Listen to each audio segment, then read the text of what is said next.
The mute woman is the answer. A man regains consciousness in a deep, dark pit, disoriented and surrounded by decaying bodies. He has no memory of who he is or how he ended up there. As he searches his pockets, he finds a lighter and some keys. Flicking the lighter on, he notices a wound on his arm and feels uncomfortable by the brutal sight around him. Then, a flash of lightning reveals a woman standing at the edge of the pit, staring at him, but she soon disappears. The man shouts for help, but the woman leaves him. While moving through the corpses, he finds a gun. Next, the woman reappears and tosses a rope into the pit. He climbs out with her help, but she vanishes before he can ask anything. After that, he makes his way through a dark, rain-soaked forest and eventually stumbles upon a house with its lights on. Inside the house, a group of people debates whether to help the man they saw in the pit.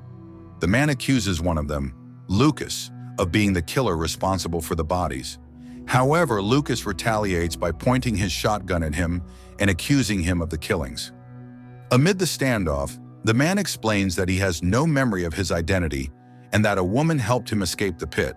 He demands to know why she saved him, but his questions are interrupted by the agonizing screams of a man named Nathan lying on the floor. Next, a woman named Sharon offers him water while he asks if they know each other. The group explains that none of them remembers who they are or how they arrived at the house. A man named Michael places ID cards and car keys found among their belongings, which help them recall their names. Sharon, Lukas, Michael, and Nathan all have IDs, but there's nothing to identify the man from the pit or the woman, who seems to be mute. The man notices the woman scribbling symbols in Chinese. He demands answers, believing she knows more than the group. However, Sharon explains that the woman is mute, unable to speak or understand English. The group also reveals that the woman was already there when they all woke up inside the house. Lukas grows suspicious of the man from the pit, pointing out that while the group woke up together in the house, he was alone in a graveyard of bodies. Next, the group begins to explore the house. Sharon finds a locked door but can't open it with her keys. Meanwhile, the man finds a calendar in the pantry with the date April 18th circled. Curious, he shows it to the woman, who nods when he asks if she marked it. She attempts to explain its significance through gestures, but the man doesn't understand. Later, Michael and Lukas discover a closet full of weapons. Michael demonstrates his ease with handling a pistol, leading Nathan to speculate that he might be a cop. The man suggests they all arm themselves and investigate their surroundings, but Lukas insists it's better to wait until morning. After that, the man showers and tends to his wounds while the group announces that the woman has run off into the woods. Armed, the man, Lukas, and Sharon head into the forest to search for the woman, leaving Michael and Nathan to guard the house. As they walk through the dark woods, Sharon comments on the brilliance of the stars, noting they must be far from any city. The man recalls a memory of dragging a body with a tattoo of a scorpion, but keeps it to himself. Then a gruesome discovery interrupts their search: a man's body tied to a tree with barbed wire, emitting a foul smell. After that, they grow increasingly uneasy as they notice signs of more bodies nearby. Meanwhile, Nathan, flipping through books he found in the library, is surprised to realize he can read Latin and French and recognize medical terms. Michael, on the other hand, suspects this might be his house. Then the search party finds an old shack where they see the woman feeding another woman who is bound and disheveled. Upon seeing the man, the other woman panics and accuses him of having used her daughter. She tries to attack him, forcing him to knock her out to prevent harm. Lukas notices a camera in the shack, its light indicating someone is watching them. Back at the house, the man attempts to open a locked, reinforced iron door, but fails despite using various keys. Nathan approaches him, feeling a strange familiarity, and begins speaking in Latin. To his surprise, the man responds fluently. Nathan takes this as evidence they might have known each other before, but the man dismisses him, more concerned about the locked door. Nathan then asks him where he found all the keys and starts calling him John Doe because of his mysterious personality. The next morning, the group decides to search for cars, hoping to find a way to escape. Michael insists on joining, declaring himself the best shooter, and demonstrates his skills by shooting a mug midair. Despite this, Lukas orders him to stay behind and guard the house with the woman. After they leave, distant screams echo through the forest, and Michael sends the woman inside to lock the door, before rushing to investigate. Meanwhile, the rest of the group stumbles upon a hidden cache of 2 cars buried under branches and barbed wire. Then Michael finds a man tangled in barbed wire, begging for help. When he moves closer to assist, the man attacks, choking Michael with the wire and stabbing him with a sharp stick. Later, Sharon manages to start one of the vehicles, but it is low on fuel. Then Lukas finds a photograph showing everyone in the group except the main man, who speculates that he could be the one who took the picture. After that, the woman finds them and leads them to Michael. They find him wounded, but are unable to save him as he succumbs to his injuries. The man shoots the attacker dead, and the woman is very sad to see Michael die. The man then takes Nathan's car keys and leaves with Sharon to search for answers. Next, the pair finds an abandoned building with the number 18 painted on its fence. While exploring, Sharon notices a boy running in the distance. They give chase, but the boy locks himself inside a room. Through a gap in the door, the man asks the boy if he knows them. The boy calls him Jonah and warns him to leave, saying someone is coming tomorrow. This revelation shocks the man as he finally learns his name. "Now we will call you Jonah." Meanwhile, back at the house, Lukas begins experiencing intense flashbacks. Fragments of memories show him running through the forest, being locked in a cage, and being found by the woman. In the present, as she gently touches his cheek, Lukas briefly recognizes her and grips her hand tightly in panic. Nathan intervenes, forcing Lukas to let go. Next, a large dog appears behind the door, barking aggressively. Jonah demands the boy send the dog away, but the child instead threatens to release it. In frustration, Jonah tries to break the padlock with his rifle but fails. Sharon pulls him aside, trying to calm him down, and their conversation leads to a surprising realization.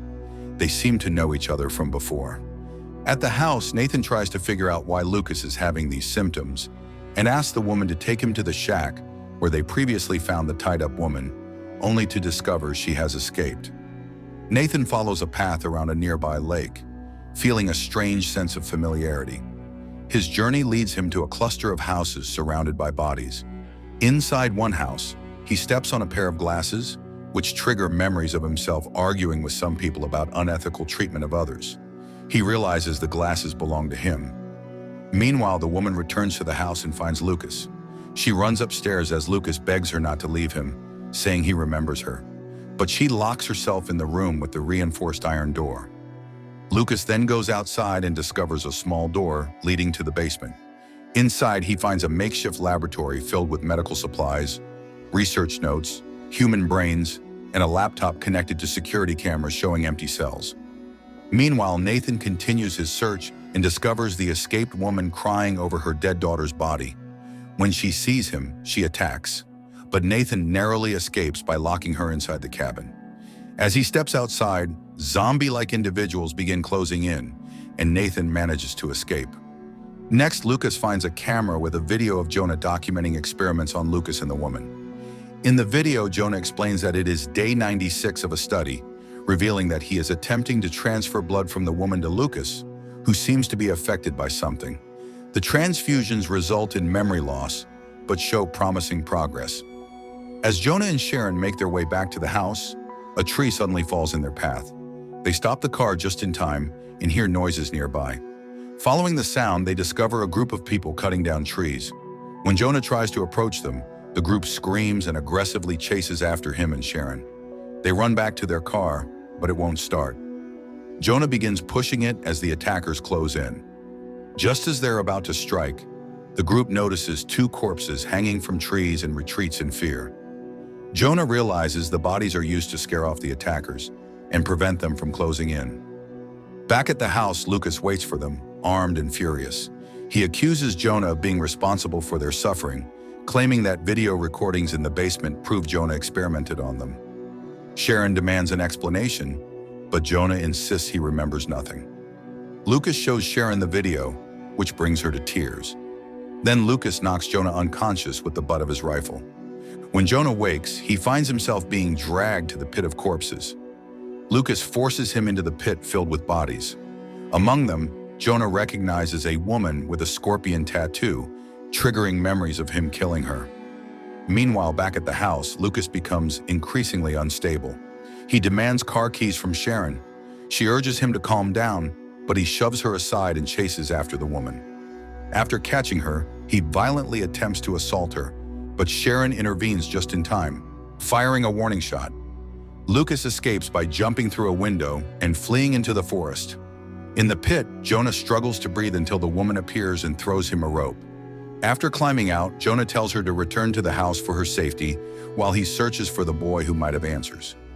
Jonah arrives at the abandoned building and finds the door open. Inside, he discovers a map with a marked route, triggering flashbacks of him entrusting a man with a container and emphasizing its importance, calling it their last chance. Next, Jonah stumbles upon two infected individuals in a zombified state. As one roars and lunges at him, he drops the car keys. The woman grabs the keys and swallows them before attempting to attack. Jonah is forced to shoot her and retrieves the bloodied keys from her. After that, he continues driving and comes across a family on the road, including the boy from earlier. An older woman armed with a shotgun warns Jonah to stay away and accuses him of hurting them with his injections. Jonah notices the boy's sister, visibly infected and restrained in the back seat, but the family leaves before he can get answers. Nearby, Jonah discovers the container from his flashbacks, filled with vials of the vaccine. He also finds an abandoned car with the driver's corpse inside, along with a map and a photograph of himself and Sharon, proving they were a couple. Flashbacks reveal Jonah's work on a virus that attacks the human brain, with the vials containing a life-saving vaccine. Later, as Jonah remembers more about his past, he is attacked by Lukas, whose condition has worsened, making him look almost like the infected individuals. Jonah rushes to help and tries to administer the vaccine, explaining that he's a doctor and it could save him. However, Lukas attacks Jonah and attempts to strangle him. Then Jonah strikes Lukas with a rock, but the blow is fatal. As Lukas dies in Jonah's arms, Jonah remembers that Lukas had once been successfully cured and had even thanked him alongside the others. Their celebration of this breakthrough had been cut short when an infected woman escaped her cage and attacked, triggering the downfall of their operation. Meanwhile, Nathan is sitting under a body when he suddenly remembers everything. He rushes back to the house, reuniting with Sharon, but soon they are attacked by infected individuals and try to defend themselves. Next, Jonah's memories fully return as he makes his way back to the house. He recalls ordering everyone to inject themselves with the vaccine as the outbreak spiraled out of control. Jonah himself had been bitten by an infected and injected the vaccine into his own arm just before falling into the pit of corpses. As dawn breaks on the 18th, Nathan and Sharon continue their desperate fight against the infected. Jonah races to help them as the sound of helicopters grows louder. Soldiers arrive and quickly eliminate the infected, but Nathan suddenly remembers the rescue operation planned for the 18th. Believing they are saved, he rushes outside to signal the military. Tragically, the soldiers mistake him for an infected and kill him. Next, Jonah and Sharon are horrified and try to escape. The woman successfully hides in the forest, while Sharon is stabbed by the infected woman from earlier. Jonah shoots the infected woman and rushes Sharon to the pit as the soldiers approach. Jonah injects her and himself with the vaccine. Sharon passes out after handing him a note explaining everything, so he can remember next time he wakes up. Jonah also passes out, and the soldiers throw more bodies into the pit, including the young boy. Sometime later, Jonah regains consciousness, but has lost his memories again. He finds Sharon's lifeless body and frees himself from the pit. In his disoriented state, he steps on the note, losing it among the bodies. The woman arrives once again and rescues him with a rope. Seriously, where does this woman find these ropes? While Jonah and the woman walk through the forest, Sharon's voice narrates the contents of her lost note. She reveals that she, Jonah, and Nathan were doctors working to cure a deadly epidemic. The woman is the key to the cure, as she possesses natural immunity to the virus. Jonah and the woman eventually reach the edge of an enormous pit filled with thousands of bodies. Sharon then reveals that there are still people waiting to be saved, hinting that humanity is not completely lost after all. The end. Thank you for watching. Be sure to like our channel and subscribe if you enjoy content like this. Also, let us know what movie you would love us to recap for you.